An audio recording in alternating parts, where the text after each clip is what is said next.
সোমবার দুপুর ৩টে নাগাদ উদয়পুর পৌর পরিষদের ২১ নং ওয়ার্ডের ৪৪ নং বুথে ভারতীয় জনতা পার্টির উদ্যোগে এক যোগদান সভা অনুষ্ঠিত হয়। এই যোগদান সভায় রাজ্যের অর্থমন্ত্রী প্রণজিৎ সিংহ রায়কে পুষ্পবৃষ্টি দিয়ে স্বাগত জানানো হয়। এদিন মন্ত্রী ছাড়া উপস্থিত ছিলেন পৌর চেয়ারম্যান শীতল চন্দ্র মজুমদার, আর.কে.পুর মণ্ডলের প্রভারী গৌতম কর ও ওয়ার্ড কমিশনার মান্নান মিয়া সহ প্রমুখ। এদিনের যোগদান সভায় স্বাগত ভাষণ রাখেন আর.কে.পুর মণ্ডলের গৌতম কর। পরে অর্থমন্ত্রী ভাষণ রাখতে গিয়ে বলেন, আগামী 19শে এপ্রিল পশ্চিম ত্রিপুরা লোকসভা আসনে বিজেপি মনোনীত প্রার্থী বিপ্লব কুমার দেবকে বিপুল ভোটে জয়যুক্ত করতে হবে। সেই সাথে প্রতিটি বুথে কাজ করতে হবে কর্মীদেরকে। মন্ত্রী বক্তব্য রাখতে গিয়ে বলেন, 2003-এর বিধানসভা নির্বাচন থেকে শুরু করে 2008-এর নির্বাচন এ সোনামুড়া চৌমনি এলাকায় ব্যাপক সন্ত্রাস নামিয়ে এনেছিল সিপিআইএম। এক বাড়িতে বীভৎস আক্রমণ করা হয়েছিল। অত্যাচারের ঘটনার সাথে যুক্ত তৎকালীন সে বাম কর্মীর বিরুদ্ধে মামলা করার পর আদালত তাকে জেলে পাঠিয়েছে। পরবর্তী সময়ে সে অত্যাচারী বাম কর্মী এলাকায় যখন ফিরে আসে তখন তাকে তৎকালীন মাতারবাড়ি কেন্দ্রের বিধায়ক ফুলের মালা দিয়ে স্বাগত জানিয়েছিলেন সেই বাম দলে। বহু অত্যাচারের সাক্ষী তৎকালীন সময় থেকে এই এলাকায় রাজনৈতিক করতে গিয়ে ব্যক্তিগতভাবে তা সম্পূর্ণভাবে আমার অবগত রয়েছে। মন্ত্রী বামেদের বিভিন্ন দুর্নীতি থেকে শুরু করে স্বজন পোষণ বিভিন্ন বিষয় নিয়ে তীব্র আক্রমণ শানান সিপিআইএমকে।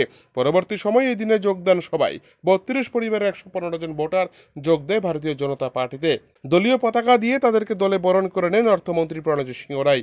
এই যোগদান সভাকে কেন্দ্র করে সোনামুড়া চৌমনি এলাকার দলীয় কর্মীদের মধ্যে ব্যাপক উৎসাহ উদ্দীপনা লক্ষ্য করা যায়।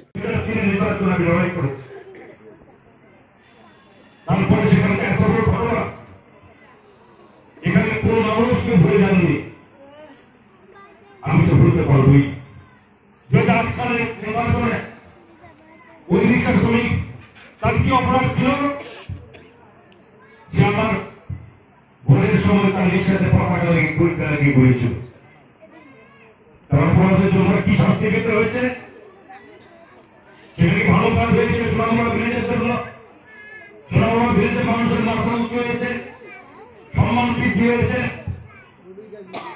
একবার ভাববেন, আর কেউ হোক আর না হোক, আমি কিন্তু অপরাধকে কখনো মার্জনা করতে পারবো না। আমি কখনোই অপরাধকে মার্জনা করতে পারবো না। যে পরিবারের অশান্তির কারণ হয়েছে সে পরিবারের কথা আমি দেখেছি। প্রথমে এগুলোর কথা ভাবতে হবে। আর সে অত্যাচার কোন অবস্থাতে দ্বিতীয়বারের জন্য করা হবে না। গত 6 বছরে সরকারের আর্থিক নির্বাচন বিজয় হয়েছে, একটি ঘটনা মানুষের কাছে যেতে দেয়নি। টুকটাক কিছু হয়ে থাকে সঙ্গে সঙ্গে সেগুলো বন্ধ করে দেওয়ার ব্যবস্থা আমরা করেছি। 2023 নির্বাচনে সরকার আসার পর আমরা একটি ঘটনা করতে দেয়নি, সারা ত্রিপুরাতে দেওয়া হয়নি।